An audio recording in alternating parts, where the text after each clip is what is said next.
Hoje, no dia 22 de setembro de 2025, o presidente Donald Trump acabou soltando uma declaração que, na minha opinião, é completamente idiota. Então eu vim aqui para desmistificar. A declaração dele foi que paracetamol, no caso Tylenol nos Estados Unidos, está diretamente associado com o risco de autismo. Ou seja, ele está basicamente falando que o Tylenol causa autismo, tem uma correlação com o autismo.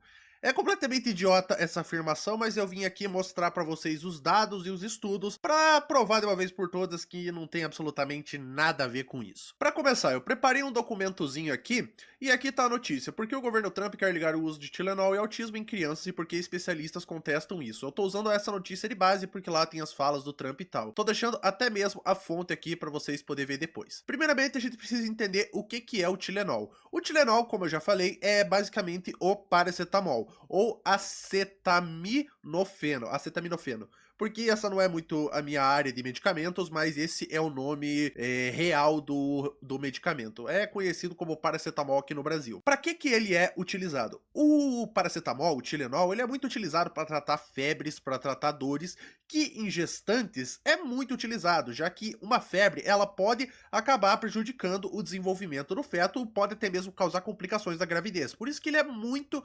receitado. Agora vamos direto para as declarações. O Colégio Americano de Obstetricia e Ginecologia, a associação profissional desses profissionais dos Estados Unidos, afirmou que os médicos de todo o país têm consistentemente identificado o paracetamol como um dos únicos analgésicos seguros para gestantes. E aqui mais para frente você vai ver o porquê que o paracetamol, o Tylenol, ele é considerado um dos mais seguros, por causa dos efeitos adversos, mas bora lá. Estudos realizados no passado mostram que não há evidências claras que comprovem relação direta entre o uso prudente de paracetamol durante qualquer trimestre e problemas de desenvolvimento de fetos, afirmou o grupo.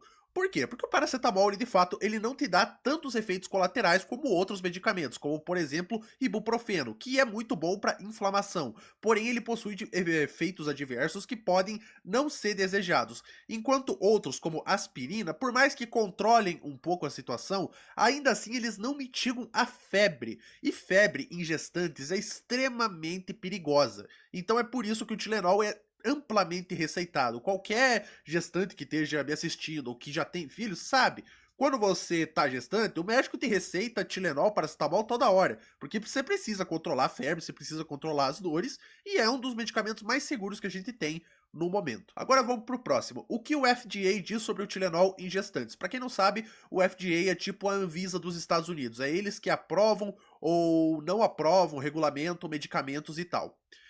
Evidências dos últimos anos mostraram uma correlação entre acetaminofeno, no caso o paracetamol, não sei se eu falei certo, durante a gravidez e diagnósticos subsequentes de condições como autismo e ADHD, ou transtorno de déficit de atenção com hiperatividade. Porém, você tem que notar aqui embaixo, aqui embaixo. É importante notar, enquanto a associação entre paracetamol, vou ler paracetamol porque fica mais fácil, e condições neurológicas vem sendo descrita em muitos estudos, a relação causal ainda não foi estabelecida e ainda existem estudos contrários. Agora, fica aí que você vai ver já o que eu tô falando sobre isso. Basicamente, o FDA tá falando, ó, existem estudos que mostram que de fato existe uma correlação, mas a gente não conseguiu achar causalidade. Ou seja, a gente sabe que um tá andando junto com o outro, mas não necessariamente que um causa o outro, entendeu?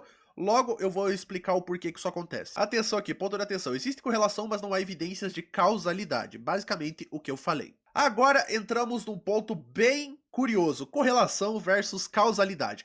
O que? Correlação, ou seja, dois pontos que estão juntos, mas não necessariamente um ponto causa outro. Por exemplo, olha para esse gráfico aqui. Esse gráfico mostra o número de pessoas que morrem afogadas por ano versus as vezes que o Nicolas Cage aparece em filmes. Você pode ver que o gráfico está seguindo quase que perfeitamente. Significa que o Nicolas Cage aparecer em filmes faz as pessoas se afogarem? Ou as pessoas se afogarem faz o Nicolas Cage para passar em filmes? Não, apenas mostra que é uma correlação sem causalidade. E aqui tem outro, isso tem milhares e milhares de exemplos. Gastos na ciência, espaço e tecnologia nos Estados Unidos versus suicídios por enforcamento, estrangulação e sufocação. E sufocamento.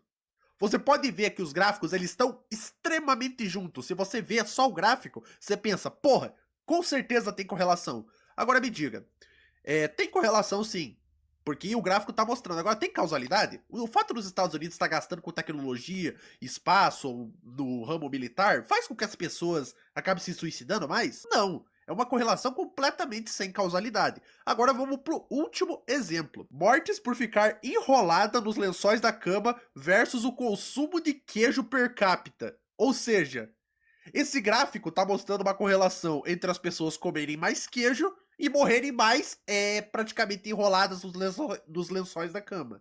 Significa que uma coisa tem a ver com a outra? Não.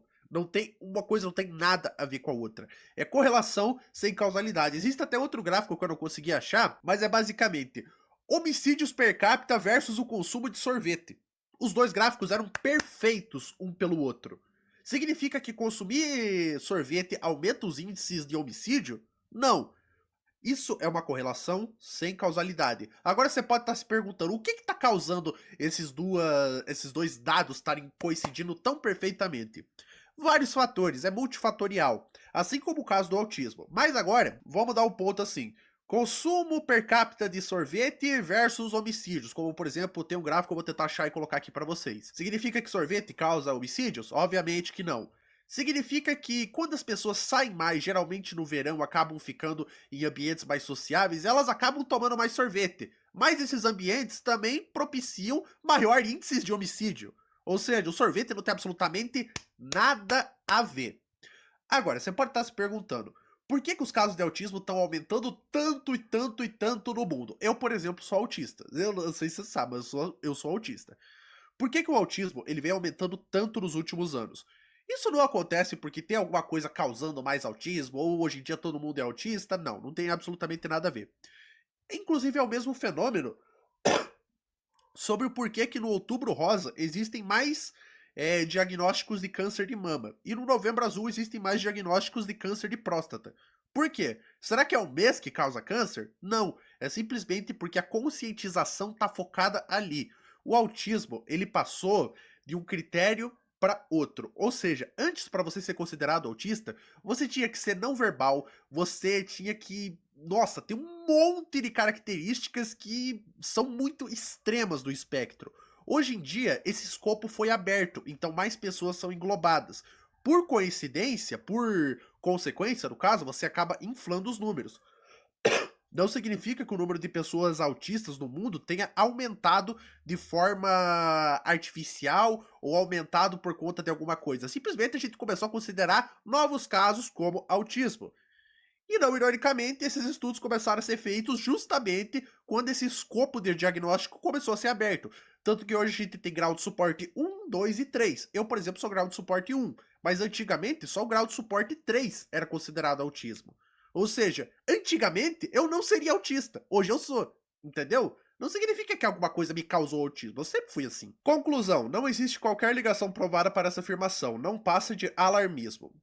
É exatamente tudo que eu tava falando aqui pra vocês. E aqui tem outros órgãos que falam a mesma coisa do que eu. E aqui tem outros órgãos que falam exatamente a mesma coisa que eu falei pra vocês. MHRA no Reino Unido, que basicamente soltou esse estudo justamente por causa dessa declaração, porque gera alarmismo do caramba. Tem também a Sociedade de Obstetras e Ginecologistas do Canadá, e eu até pintei aqui pra vocês conseguirem melhor. Reconhecemos que a evidência para essa afirmação de causalidade é fraca. Lembre-se, correlação não é causalidade. E tem muitas falhas fundamentais, ou seja, falhas de estudo mesmo. Existe também a Swedish Cohort na Suécia, que fez estudos com irmãos, e aqui tem exatamente o ponto que eu estava falando. Identificamos marginalmente o risco maior de autismo e transtorno de déficit de atenção com hiperatividade pelo uso de Tilenol. Mas lembre-se, isso ainda é correlação. O importante está aqui, ó. Contudo, análises de irmãos, né, no caso gêmeos, não mostraram qualquer evidência de risco aumentado pelo uso do paracetamol, seja para autismo, seja para transtorno de déficit de atenção com hiperatividade, associados com o uso de paracetamol. Resumindo, Essa afirmação é completamente idiota e não tem cabimento nenhum. É simplesmente um presidente populista tentando fazer alarmismo para todo mundo. E aí, o que você acha dessa situação? Não se esqueça de se inscrever no meu canal que isso vai me ajudar demais.